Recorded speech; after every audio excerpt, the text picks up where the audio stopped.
Thank you so much for coming by. Thanks, Hank. Good to yeah, good to see you again. So now this is a survey on African American satisfaction here in Worcester. Has anything like this been done before? To my knowledge, no. We do have several surveys that have been conducted by the Worcester Regional Research Bureau in the city of Worcester when the now Lieutenant Governor was mayor. And that was conducted largely during his tenure for several years, and African Americans were a part of that, which was my impetus for creating this survey, because their sample of African American residents was very small.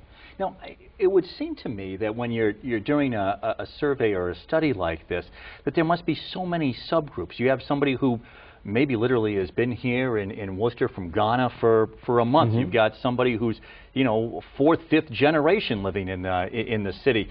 I don't know if they're both African American, but their experiences might not be the same. Absolutely. This survey was conducted at the 13th Annual African American Juneteenth Festival, which is held at Institute Park in mid-June here in the city of Worcester. And it's a survey of approximately 107 valid responses of African American residents, those who identified as African American, who are over the age of 18 and live in the city of Worcester. All right, and what did you find?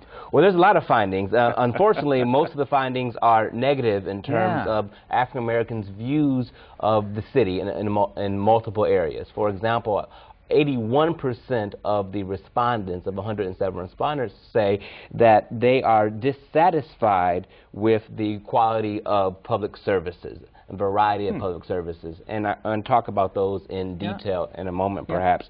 51% are dissatisfied with the quality of life in general. So that says about half of the respondents are satisfied with quality of life generally, but half of them are not. And when you talk about specific issues, you see increased dissatisfaction rather, on a host of political representation issues. What do I need to know to really be able to make some sense of this? I mean, are African Americans in the city of Worcester, are they making less money than the average person in the city of Worcester? Are they living in substandard housing compared to others in the city of Worcester? From my vantage point, all you need to know is that most of these respondents came from a cross-section of the city, from a variety of zip codes, from 02, from 03, from 10, from 9, etc. So they're respondents across the city.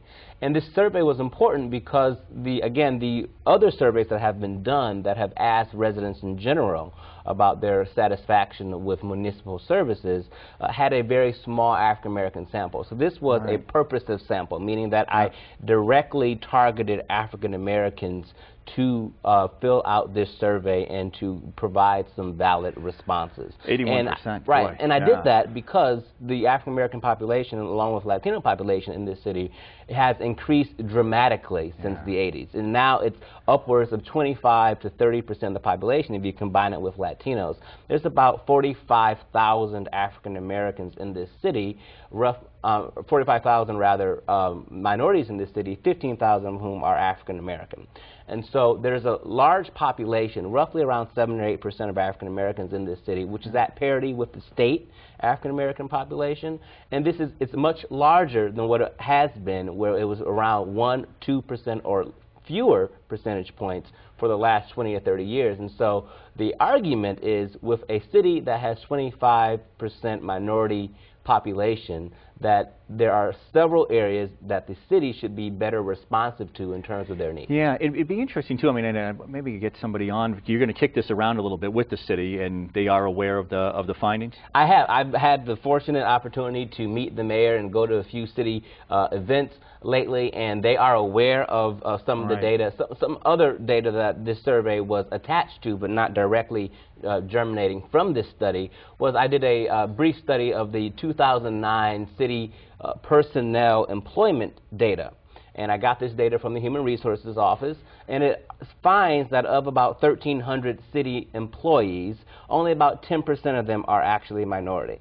And the problem with that is that if you compare that with cities nationwide, which I happen to study, most cities are closer in terms of their minority representation in city jobs with the actual minority population overall in the city. And this city is about 15% behind, and they need to step that up. This would seem to go, and I don't know if this is addressed in the study as well, but I mean, I was just reading in the Globe, I think it was last week, about you know, the number of African American students who drop out. I mean, you know, a higher percentage, and the fact that here in Massachusetts, it seems as if same thing that you were just talking about. The number of African American teachers